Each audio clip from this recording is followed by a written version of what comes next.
The dust tasted of endings. It settled on her tongue, in the dry cracks of her lips, a gritty final punctuation to a life that had been little more than a sentence fragment. She stood on the warped planks of the mercantile porch, a block of wood for a pedestal, and did not look at the faces in the small crowd. They were a blur of denim and sweat-stained cotton, hats tipped low against a sun that bleached the very color from the sky. Her father stood beside her, his hand a hard knot on her shoulder, his voice a low rumble selling off the last piece of property he owned. Her feet were bare, the soles calloused but tender on the hot, splintering wood. The hem of her dress, a faded sack of a thing, was frayed into brown threads that danced in the hot, listless breeze. She kept her eyes fixed on a spot just beyond the town's only street, where the heat made the horizon shimmer and tremble, as if the whole world was about to dissolve into air. She had learned long ago that if you stared hard enough at nothing, the everything around you might just disappear. Murmurs rustled through the dozen or so men gathered. A few spat brown streams of tobacco into the dirt. They weren't cruel, not exactly. They were just there. Their gazes were heavy, assessing her thin frame, her tangled hair, the way she stood as still as a spooked deer.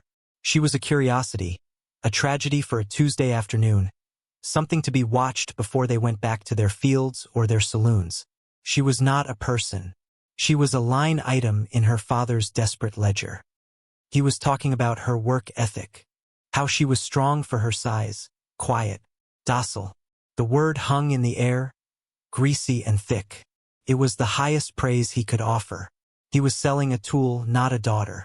The pressure of his fingers on her shoulder bone was the only thing anchoring her to the porch, to this town, to this moment she wanted so badly to escape.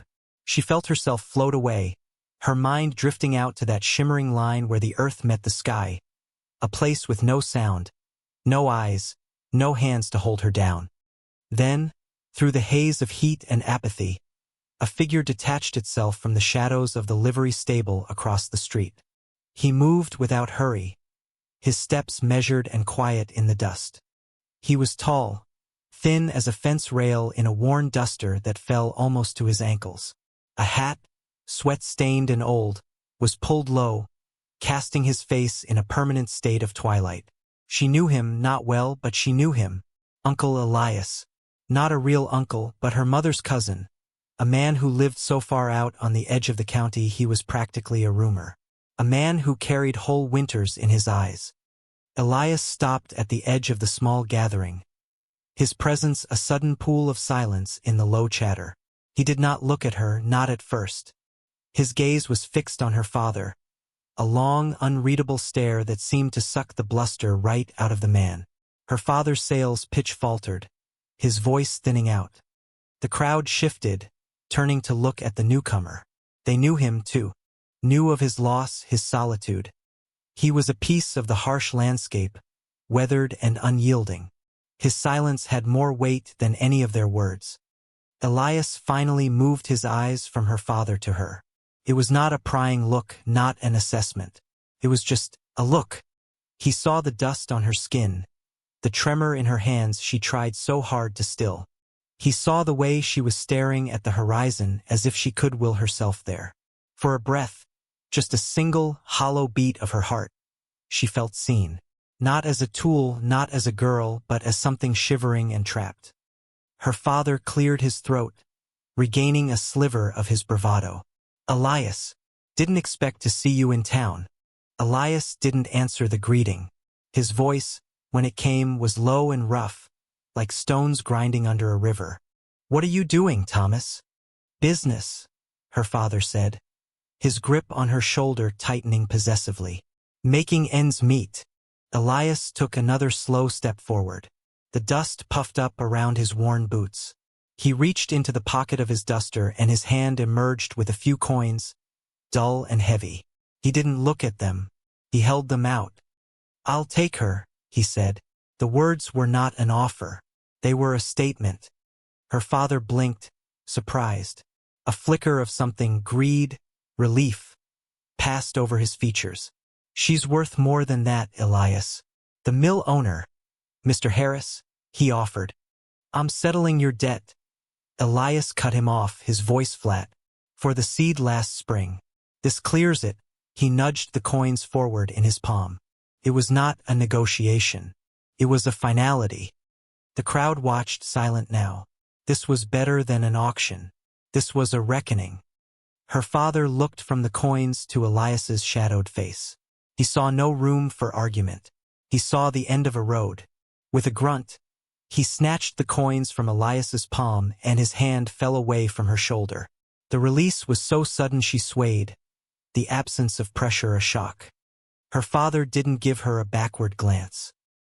He turned and stomped down the porch steps, disappearing into the blinding sunlight of the street, the coins clutched in his fist. Gone. She was still standing on the block of wood, stranded. The crowd began to disperse. The show over, their murmurs now hushed and speculative. She was no longer her father's problem. She was Elias's. He stood there for a long moment, letting the dust settle. He still hadn't really looked at her. He just waited, giving her space, giving her silence. He was not her father. He was something else, something unknown. She risked a glance at him, a quick, darting thing from under her lashes. His face was all angles and sorrow, etched with lines the sun and grief had carved. He looked tired. He looked like the land itself, hard and lonely but enduring. A tiny, raw whisper escaped her lips, so quiet it was barely more than a breath of air. A sound meant only for herself, but he heard it. Can you just take me home? For the first time, his eyes met hers directly. There was no pity in them, just a deep, still acknowledgement. He gave a single, slow nod. He gestured with his chin toward a weathered buckboard wagon tied up near the livery. He didn't offer a hand. He didn't say a word. He just turned and began to walk, expecting her to follow. She stepped down from the wooden block. Her bare feet met the hot, powdery dust of the street. It was soft, like ash. She looked one last time at the town, a place that had never felt like home, and then she followed the silent man in the long duster, walking into the shimmering, uncertain horizon. The journey was a long stretch of silence, broken only by the creak of the wagon wheels and the sigh of the wind across the plains. The sun beat down, relentless. Dust lifted behind them like ghosts trying to keep pace. Elias sat hunched on the driver's seat, the reins held loosely in one hand. He did not speak, did not look at her. She sat on the hard plank beside him, her hands clenched in her lap, her body rigid. She watched the landscape change, the sparse buildings of the town giving way to open, rolling country. The grass was pale gold, baked by the sun. The sky was a vast, empty blue. It was a land that didn't care if you lived or died. It just was. After an hour, the heat was a physical weight. Her throat was a knot of dust. Elias seemed to sense it without looking. He reached down and retrieved a dented metal canteen from the floor of the wagon. He uncapped it, took a short drink, and then held it out to her. His movements were economical, stripped of any flourish. She hesitated. It was the first offering, the first kindness. Her fingers trembled as she took the canteen. The metal was warm from the sun, but the water inside was cool. She drank slowly, carefully, not wanting to seem greedy. The water was life. It washed the dust from her throat and settled the fear in her stomach, just a little. When she was done, she wiped the mouth of the canteen with the sleeve of her dress and handed it back. He took it, capped it, and set it back on the floor between them. Nothing was said. The act existed in the space between them. A single sturdy thread spun in the silence. They traveled for what felt like the rest of the day. The sun slid down the sky, painting the clouds in shades of blood orange and bruised purple. The air began to cool. The land grew rougher, lonelier. They were heading toward a place that looked like the edge of the world. Finally, as dusk began to settle its gray blanket over the hills, she saw it. A small cabin, nestled in a shallow dip in the land, sheltered by a pair of skeletal cottonwoods. It wasn't a house so much as a scar on the landscape, built of weathered gray wood that seemed to have grown right out of the soil. A curl of smoke, thin and lonely, rose from its stone chimney. Beside it stood a small, sturdy barn, and beyond that, nothing but endless, rolling prairie. Elias pulled the wagon to a stop near the cabin. The silence that fell was different from the silence of the journey. This was a heavy, waiting silence. He climbed down from the wagon, his movements stiff from the long ride. He didn't look at her, but walked toward the barn to unhitch the horse. She remained on the wagon seat, clutching her own elbows. This was it, the home she had asked for. It looked as broken and solitary as the man who lived in it. A wave of cold, different from the evening chill, washed over her. What had she done? She had traded one cage for another, perhaps one just larger and emptier. He finished with the horse and walked to the cabin door, pushing it open. A faint, golden light from a lamp spilled out, pushing back the encroaching darkness. He stood in the doorway for a moment, his silhouette framed against the light, and then he looked back at her. He didn't call her name, he didn't know it. He just waited. Slowly, she slid off the wagon seat. Her bare feet sank into the cool, soft dirt. Felt strange, intimate. She walked toward the light, toward the open door. The inside of the cabin was one room, clean but stark. A stone fireplace dominated one wall, a low fire crackling inside, spitting embers onto the hearth. There was a rough-hewn table with 2 chairs, a bed in one corner, and a small cot against the opposite wall. A few shelves held tins and jars. The air smelled of wood smoke, old wool, and something else. A faint, lingering scent of lavender, almost faded to nothing. Elias went to the fireplace and added a log. The flames leaped up, casting dancing shadows on the walls. He gestured with his chin toward the table. "There's stew," he said, his first words to her since the town. On the table sat a pot, a wooden ladle, and 2 bowls. She approached cautiously. The stew was thick with potatoes and a little meat, still warm. Hunger, sharp and sudden, twisted in her stomach. She hadn't realized how empty she was. He took one bowl, filled it, and sat in one of the chairs, his back to her. He didn't watch her. He just began to eat, slow and methodical. He was giving her permission, giving her privacy. She took the other bowl, her hands shaking slightly, and filled it. She didn't sit at the table with him. She retreated to the cot, curling up in the corner, cradling the warm bowl in her lap. She ate with a wooden spoon, the hot stew warming her from the inside out. It was the best thing she had ever tasted. When they were both finished, he took his bowl to a wash basin by the door. She watched him, then followed suit, placing her empty bowl beside his. He washed them both without a word, the scrape of the cloth against the ceramic the only sound. He turned to her then, his face half in shadow from the firelight. He looked at the cot where she had been sitting. "That's yours," he said. Then he looked at the single, heavy blanket folded at its foot. "You're safe here. I don't lock doors." It was not a promise of comfort, but a promise of something far more valuable. Safety. Autonomy. He was not her keeper. He moved to the main bed in the corner, pulled off his boots with a weary sigh, and lay down on top of the covers, still fully clothed. Within moments, his breathing deepened into the slow, rhythmic cadence of sleep. She stood by the fire for a long time, soaking in its warmth, the light flickering on her face. The house was quiet. The wind whispered outside, a lonely sound. She crept to her cot and slid under the coarse, heavy blanket. It smelled faintly of him, of dust and wood smoke. It was a strange sort of comfort. For the first time in as long as she could remember, she was not afraid of the dark. She closed her eyes and listened to the breathing of the sleeping man across the room, a steady rhythm in the vast, silent dark. The days that followed fell into a rhythm, as quiet and steady as a slow heartbeat. Life was measured not by words, but by the rising and setting of the sun, by the cycles of work that the land demanded. A new, unspoken contract formed between them, stitched together with the raw thread of shared routine. She woke each morning to the smell of coffee and the sight of Elias already gone, a piece of hardtack or a slice of bread left for her on the table. She would sweep the rough plank floor, her broom whispering against the wood. She tidied the small cabin, folding the blankets, washing the few dishes. The work was a comfort, a way to make her hands useful, to earn the space she occupied. She learned his habits through observation.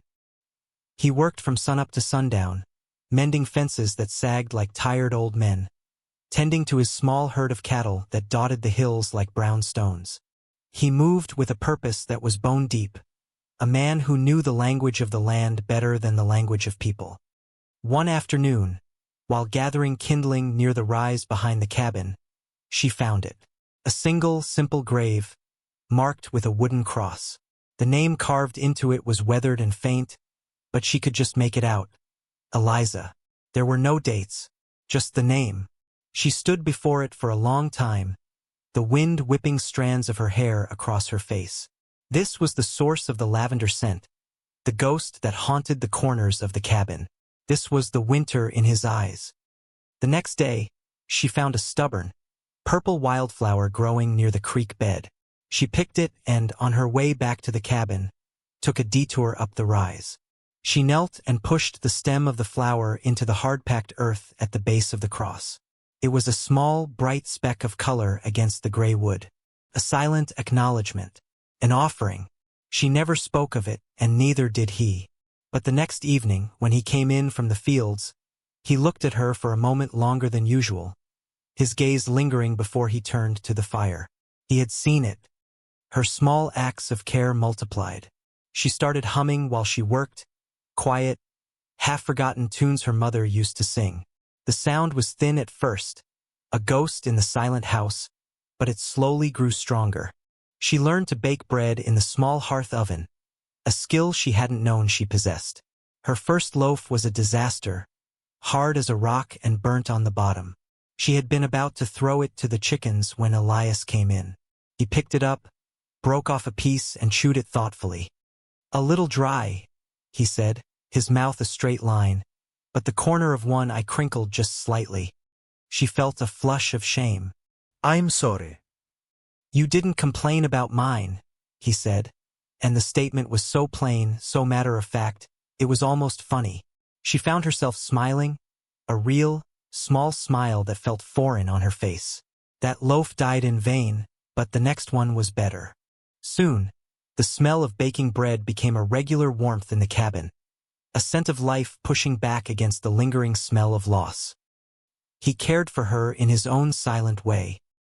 He noticed the sole of her shoe. A cast-off pair he'd found for her in a barrel was coming loose. The next morning, the shoe was sitting by the door, the sole neatly stitched and oiled. When a cold snap came early, bringing a biting wind that rattled the windows, she woke to find an extra blanket on her cot, a heavy wool thing that must have been stored away for years. He never mentioned these things. They simply appeared, like gifts from the quiet landscape itself. One evening, a storm rolled in, a furious, black-bellied thing that threw rain against the cabin like handfuls of gravel. Thunder cracked overhead, and the small room was lit in stark, terrifying flashes of white. She sat by the fire, her knees drawn up to her chin, trying not to show her fear. Each clap of thunder made her flinch, her mind flashing back to other storms, other rages. Elias sat at the table, sharpening a knife with a whetstone. The rhythmic scrape, scrape, scrape, a steady anchor in the chaos. He seemed not to notice the storm at all. But when a particularly violent crash of thunder shook the very foundations of the cabin, she couldn't suppress a small gasp. He stopped his work. The scraping ceased. The silence in the room was suddenly profound, filled only by the howl of the wind and the drumming of the rain. He didn't look at her. He just spoke to the fire. "My father used to lock me in the root cellar during storms," he said, his voice low and even. "Said it would teach me not to be afraid of God." He paused, running his thumb over the smooth stone. It didn't work. She stared at his back, at the rigid line of his shoulders. It was the most he had ever said about himself. A piece of his past, offered up as a strange sort of comfort. A way of saying, "I understand." "My father," she began, her own voice a fragile thread. He just got louder than the thunder. Elias nodded slowly, as if this was a truth he already knew. He put down the knife and the stone.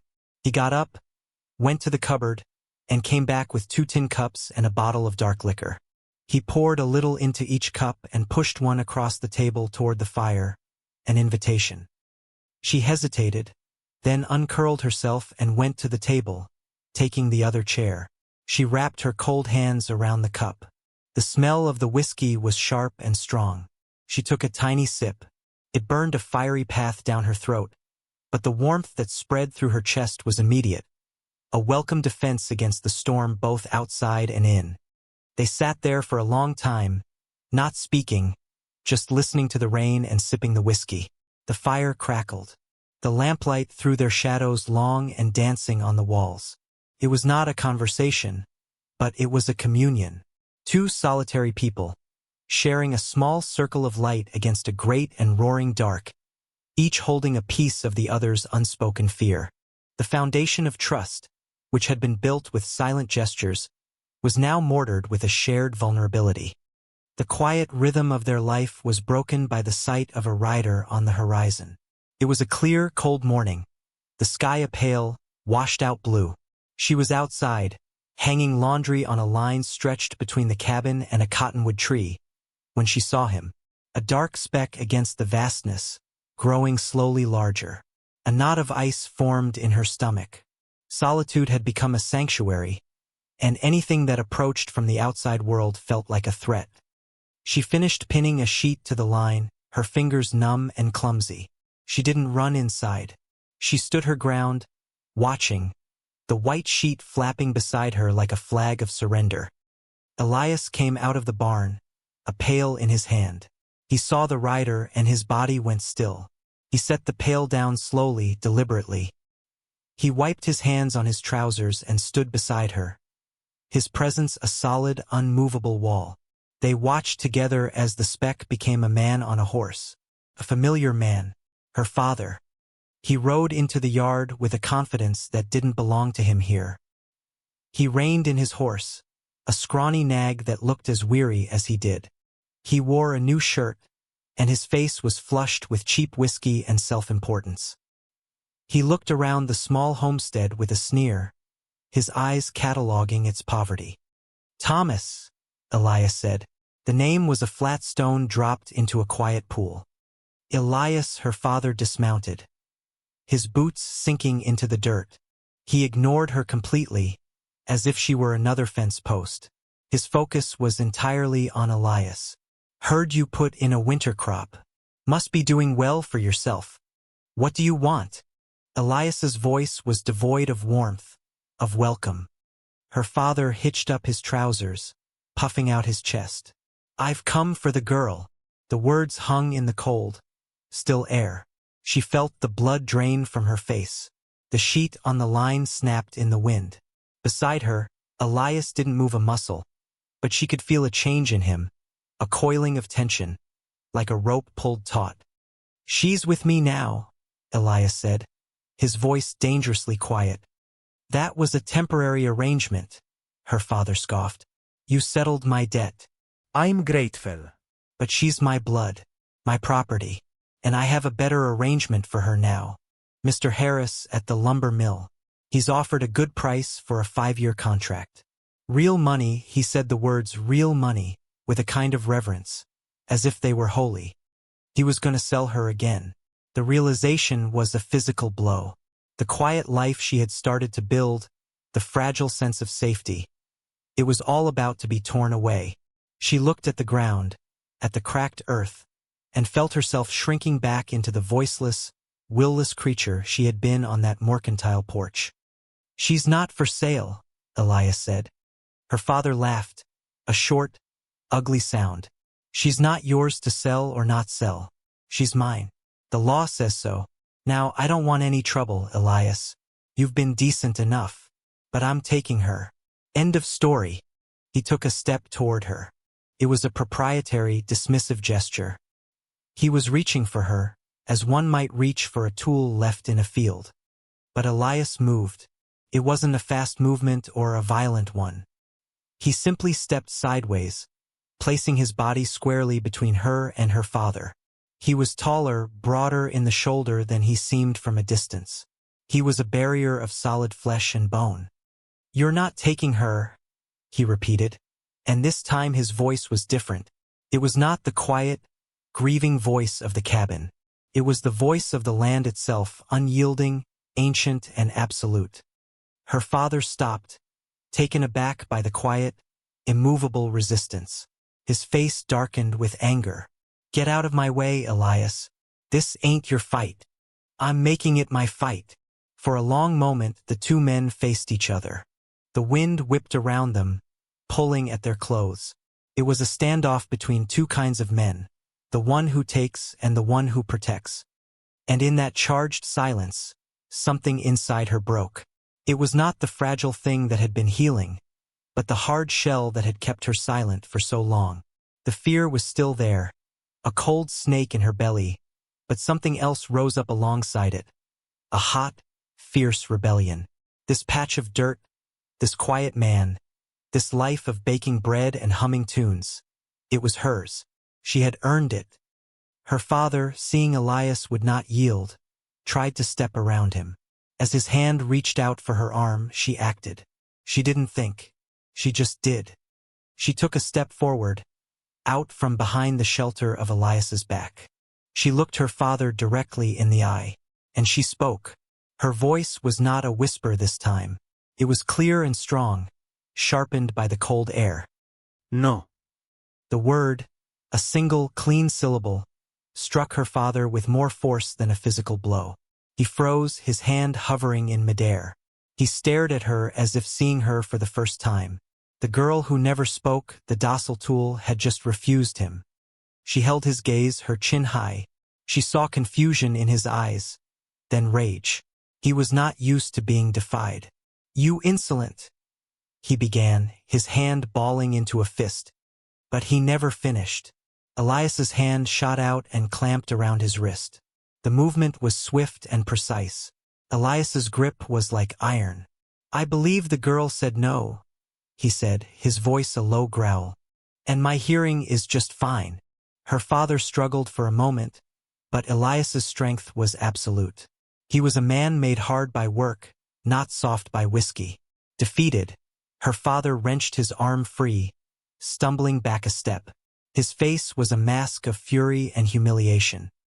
He looked from Elias's stony face to her own defiant one.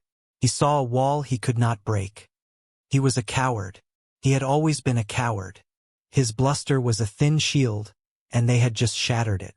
With a curse that fouled the clean air, he turned, scrambled back onto his horse, and dug his heels into its sides. He galloped away without a backward glance, a diminishing figure of rage against the vast, indifferent landscape. They stood there, watching until he was just another speck, and then nothing at all. The only sounds were the wind and the snapping of the sheet on the line. The threat was gone. She was trembling now, the adrenaline leaving her body in a cold rush. She wrapped her arms around herself. Elias turned to her. His face was still grim, but the hardness in his eyes had softened. He looked at her, really looked at her, and saw not a victim, but an ally. "You didn't run," he said quietly. "No," she whispered, her voice shaking. "I'm home." He raised his hand, slowly, as if not to startle her. He didn't touch her face or her hair. He just gently, firmly, placed his hand on her shoulder. It was not the possessive, bruising grip of her father. It was a gesture of solidarity, of pride, a silent affirmation that echoed louder than any shout. They stood together under the vast, open sky, no longer two solitary people, but a unified front. A family, forged in defiance. In the days after her father's retreat, the air in the cabin changed. The quiet was no longer a space to be carefully navigated. It was a comfortable blanket they shared. The unspoken contract of shelter and sustenance had been fulfilled and replaced by something deeper, a bond sealed in the dust of the yard when they had stood together. That evening, as they sat by the fire, Elias spoke into the companionable silence. "He won't be back," it was a statement of fact. But folks in town will talk. A girl, living out here with me. He stared into the flames, his profile etched by the flickering light. It's not proper. She said nothing, just waited. She had learned that his silences were as important as his words. We should make it proper, he continued, still not looking at her. There's a circuit judge in Prairie Dog Creek next month. He trailed off, the words catching in his throat. He was a man who mended fences with his hands, not lives with his words. We could what? She prompted gently. He finally turned to look at her, his eyes searching her face. I could adopt you, if you'd have it, make you my legal kin, give you my name. His name, to be a Miller, to be anchored to this land, to this man, not by debt or pity, but by law and by choice. It was more than she had ever dared to imagine. It was a belonging. A tear she didn't know she was holding spilled over and traced a clean path through the grime on her cheek. I would like that, she said, her voice thick. He nodded, a quick, almost shy gesture, as if a great weight had been lifted. Good, he said. That's settled then. But there was one more thing. A piece of the past that still clung to her like a shroud. The next morning, she took the ragged, faded dress she had arrived in, the symbol of the girl on the mercantile porch, and carried it to the fire pit outside. She bundled it up and dropped it into the ashes. Elias came and stood beside her. He watched her for a moment, then went back into the cabin and returned with a splash of kerosene. He handed her the tin. She poured the liquid over the worn fabric. Soaked in, dark and final. Elias struck a match and held it out to her. She took it, the small flame dancing in her trembling hand, and tossed it onto the dress. The fabric caught with a soft whoosh, flames leaping up in a sudden, hungry blaze. They stood side by side, watching it burn. They watched the dress, her old life, the docile girl her father had tried to sell, turn to black, curling ash. The fire only changes everything if something new is waiting in the ash. When the flames died down, Elias spoke. That girl, he said, gesturing with his chin toward the smoking remains. She needs a name. She looked at him, confused. I have a name. Your father gave you that name, he said simply. It belonged to him. You ought to have one of your own. One that's yours. A name of her own. The thought was radical, a kind of freedom she hadn't conceived of. To be reborn not just in spirit, but in name. She thought of the wildflowers she placed on Eliza's grave, of the light that filled the cabin in the morning, of the warmth of the fire. Lena, she said, the name coming to her lips as if it had been waiting there all along. Felt right, felt clean. Elias tried the name, his voice turning it over. Lena, he nodded slowly, a small, true smile finally reaching his eyes. Lena Miller. It suits you. Lena. She was Lena. A month later, they rode the buckboard into Prairie Dog Creek. It was a bigger town with a courthouse that had a real flag flying out front. Elias wore his least worn shirt, and she wore a simple but sturdy dress he had bought for her from a mail-order catalog. It was the first new piece of clothing she had ever owned. She walked beside him, not behind him. The judge was a stern man with spectacles, but he listened to Elias's quiet, steady explanation. He looked at Lena, at the way she stood tall beside this weathered rancher, and he saw the truth of their story in their faces. The papers were signed. The law made it real. When they left the courthouse, the townspeople stared. They whispered, but Elias met their gazes with a calm indifference, and Lena walked with her head held high. Their judgment was a distant wind. It could not touch the solid ground on which she now stood. Life on the ranch settled back into its rhythm, but it was a new song now. It was the song of Lena humming as she kneaded dough, of Elias calling her name across the yard to come see a newborn calf. It was the sound of two chairs scraping back from the table after a shared meal. The ghost of Eliza was still there, but she was no longer a haunting. She was a quiet presence, a memory honored by the new life that had taken root in her home.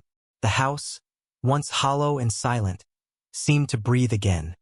One evening, months later, they sat together on the porch steps, watching the sun set. The sky was a riot of pink and gold. The air was cool and smelled of damp earth and distant rain. Lena leaned her head back against the porch post. A feeling of deep, quiet peace settled in her bones. She looked over at Elias. He was whittling a piece of wood, the shavings falling like soft snow onto his boots. He wasn't the same man she had met in that dusty town. The winter in his eyes had begun to thaw, replaced by a quiet contentment. He was still a man of few words, but his silences were now full of meaning, of shared understanding. "You're either the kindest man I've ever met," she said softly, "or the most foolish." He stopped whittling and considered her words for a moment. A slow smile touched his lips. "Can't I be both?" he asked, his voice gentle. She smiled back. "Yes," she said. "I suppose you can." They sat in the fading light, two broken people who had found a way to mend each other. He had given her a home, a name, a future, and she, in her own quiet way, had given him a reason to live in that home, to speak that name, to face that future. They were a family, stitched together not by blood, but by choice, by kindness, by the defiant courage to stand together and call a piece of the harsh, lonely world their own. The sun sank below the horizon, and in the soft, gathering dusk, the small light in the cabin window shone like a star. This story, it ain't just about rescue. It's about the quiet truth that sometimes the most profound changes don't come from a grand gesture, but from a series of small, steady acts. The sharing of a meal, the mending of a shoe, the giving of a name. It's about how two people, hollowed out by their own private griefs, can find a way to fill each other's empty spaces, creating a shelter strong enough to stand against any storm the world throws at them. It proves that a home isn't just four walls and a roof. It's the place where you are finally truly seen. So here's your naming. A quiet hope that you see the value in the small kindnesses you give and receive, that you recognize the strength in vulnerability and the courage it takes to accept a helping hand or to offer one. And maybe, just maybe, if you're brave enough to face the wilderness of your own heart or the heart of another, you might just find a place to belong. You might find that the fire only changes everything if something new, something true, is waiting in the ash.